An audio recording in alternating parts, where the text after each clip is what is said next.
सारी है।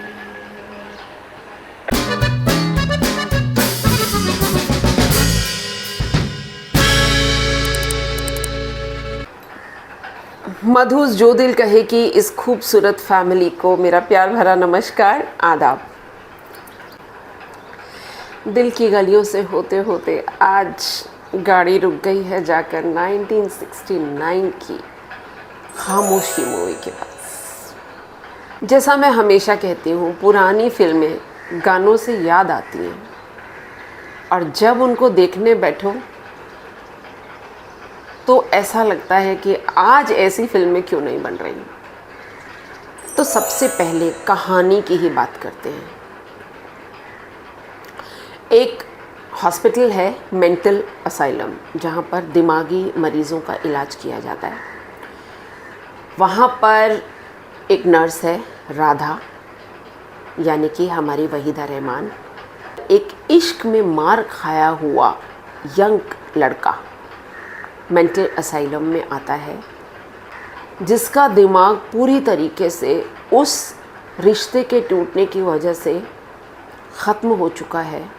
ये नर्स राधा उसके उस खोए हुए इश्क का सब्स्टिट्यूट बनकर आती है, एक्टिंग करती है प्यार करने की।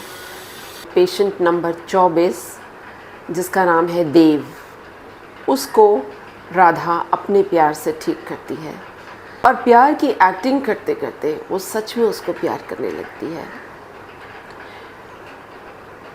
वो एक पेशेंट है, ठीक होकर चला जाता है और ठीक होने के साथ साथ उसको अपना खोया हुआ प्यार भी मिल जाता है। ये इश्क में डूबी राधा नर्स की ड्यूटी करते करते एक औरत की ड्यूटी भी करने लगती है। वो सोचने लगती है, सपने बुनने लगती है कि शायद अब मैं भी देव के साथ अपना घर बसाऊंगी। लेकिन देव तो वापस चला गया अपनी ज़िंदगी में। अब क्या? बेड नंबर 24 खाली हो चुका है। एक और पेशेंट आता है उसी तरीके का, जो इश्क में मारा हुआ है, परेशान है, दिमागी बीमार है, जिसका नाम है अरुण। अरुण के रोल में राजेश खन्ना। देव के रोल में कौन थे आखिर मैं बताऊंगी। फिर वही कहानी दोहराई जाती है। जब भी वो अरुण के साथ होती है और उसके साथ वो मोमेंट्स को जी रही है, वो बार बार देव को याद करती है। लेकिन देव तो दूर जा चुका है और अब कुछ टाइम के बाद अरुण भी ठीक होकर हॉस्पिटल से जा रहा है। अरुण तो ठीक होके चला जाता है। जाता क्या है, दरवाजे पर उसका वेट कर रहा है कि राधा उससे मिलने आएगी हॉस्पिटल से जाने से पहले। लेकिन राधा नहीं आना चाहती क्योंकि वो शौक में है। वो शौक में है कि ये मुझको छोड़ के जा रहा है। एक बार फिर से मेरा प्यार मुझको छोड़ के जा रहा है, क्योंकि वो एक्टिंग नहीं कर रही थी। वो तो सच में 2 बार अपने जज्बातों के साथ खेल रही थी। और आखिर में बेड नंबर 24 एक बार फिर भर जाता है। पेशेंट नंबर 24 पर एक बार फिर स्टैंप लग जाती है। नंबर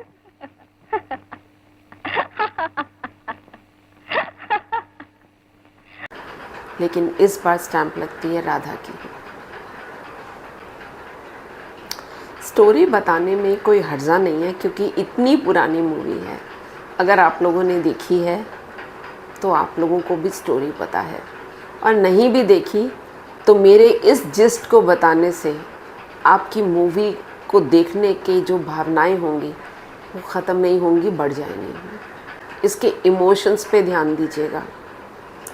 एक तो वहीदा रहमान, मैं तो वहीदा रहमान के बारे में बात करूँगी।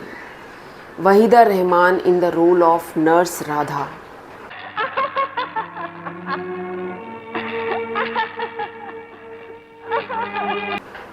जो उनके इमोशंस, एक नर्स या एक मेंटल असाइलम में काम करने वाला कोई भी डॉक्टर या कोई वार्ड बॉय या नर्स जब इतने सारे पेशेंट्स जो इतने सारे भावनात्मक प्रॉब्लम्स के साथ जूझ रहे हैं उनसे इंटरैक्ट करते हैं, तो क्या वो उससे खुद अफेक्ट नहीं होते? ये मूवी के अंदर दिखाए गए जो इमोशंस हैं ये उसी बात को टच करते हैं। नर्स राधा प्यार की एक्टिंग करते करते एक बार नहीं 2 बार उन प्यार के जज्बातों से गुज़रती है तो यंग औरत, उसके भी दिल में चाहत है कि कोई हो उसको प्यार करने वाला, कोई हो जिसे वो प्यार करे, लेकिन वो बार बार इस प्यार को खोती है। पहली बार तो खोती है, दूसरी बार एंटिसिपेशन में खोती है कि जैसे पहला गया वैसे ही दूसरी बार जाएगा। ऐसा होता है ना दोस्तों? आप लोग बताइएगा कमेंट बॉक्स में कि क्या आपने कभी ऐसा फेस किया है। मैं कम से कम इतना जानती हूँ, मैं एक बहुत छोटी सी कलाकार रही हूँ, थिएटर एक्टर थी। थिएटर में जब मैं किसी रोल को परफॉर्म करती थी और अगर कोई ऐसा रोल होता था जो कि बहुत ही टची है, बहुत ही इमोशनल है, या उसमें एक ऐसा कैरेक्टर है जो कि कुछ हटके है, तो उस रोल को निभाते निभाते मैं कई दिन तक उस रोल में ढल जाती थी और उस रोल से मैं बाहर अपनी एक्चुअल दुनिया में आ ही नहीं पाती थी। और ऐसा मैंने बड़े लोगों के साथ सुना है।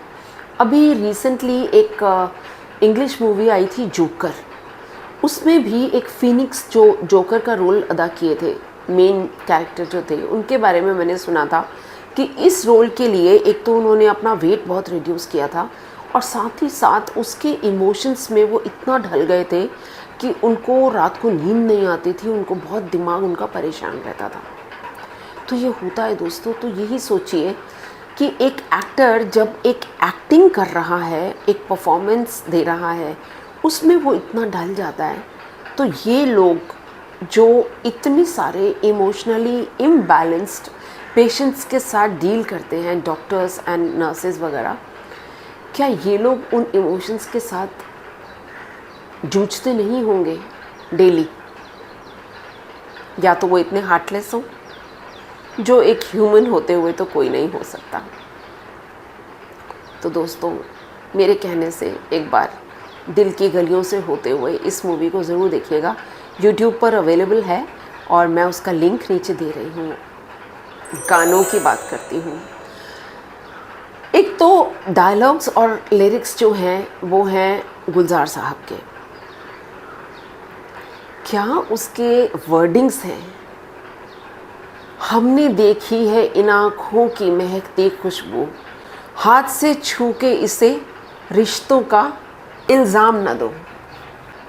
एक और इसका गाना, वो शाम कुछ अजीब थी, ये शाम भी अजीब है, वो कल भी पास पास थी, वो आज भी करीब है, वो शाम कुछ अजीब थी। और हेमंत कुमार की आवाज़ में वो गाना,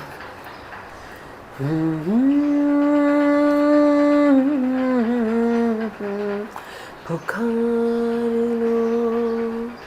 चलो बात करते हैं इसमें बेस्ट सीन की। इस मूवी का बेस्ट सीन आखिर में आते आते जब राधा पेशेंट नंबर 24 बन के जा रही है, तो वो जो इमोशंस हैं, oh my God, they are so touchy, they are so touchy, beautiful, just beautiful. कुछ फैक्ट्स मूवी के बारे में शेयर करने की कोशिश करूँगी। पहला, इस मूवी के लिए ओरिजिनली देवानंद जी को सिलेक्ट किया गया था for the role of Arun, Rajesh Khanna उस टाइम अभी अपकमिंग आर्टिस्ट थे और उनकी एक मूवी थी आखिरी ख़त, शायद उससे बहुत इम्प्रेस हुई थी वहीदा रहमान, सुना है, तो इस वजह से उन्होंने रेकमेंड किया कि इस रोल के लिए आप राजेश खन्ना को लो। दूसरी बात, ये movie intentionally black and white में बनाई गई थी और ये सजेशन भी वहीदा रहमान ने ही दी थी, इसलिए क्योंकि इसमें ये जो इमोशनल और साइकोलॉजिकल और ये जो मेंटल असाइलम या मेंटल हॉस्पिटल की जो एक स्टोरी, वहाँ पे दूसरे भी पेशेंट्स दिखाए, तो उस चीज़ को ध्यान में रखते हुए इसको ब्लैक एंड वाइट में स्पेशली बनाया गया था।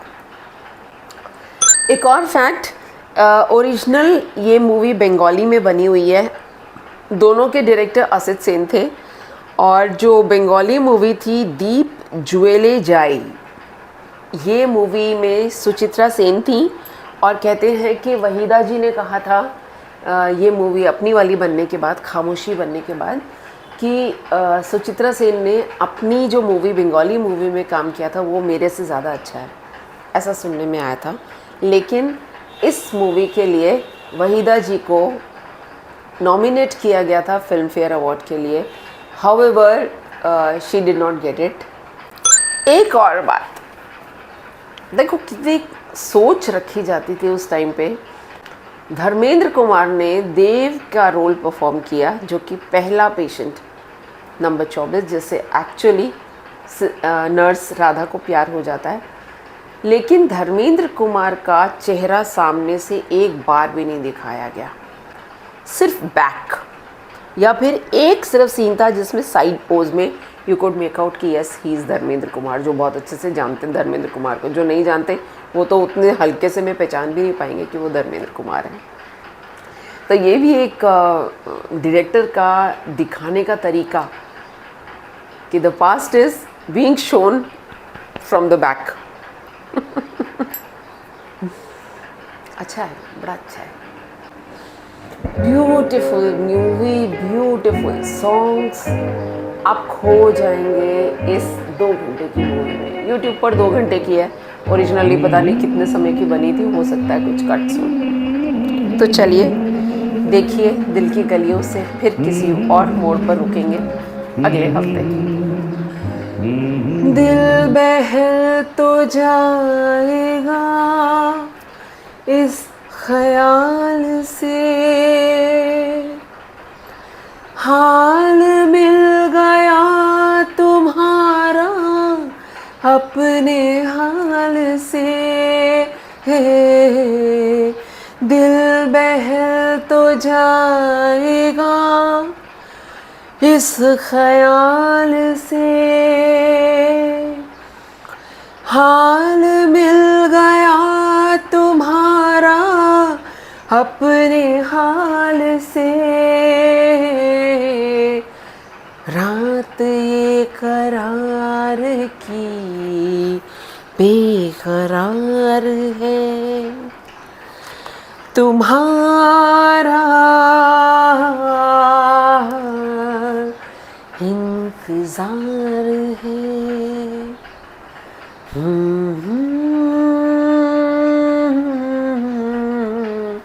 पुकार लो।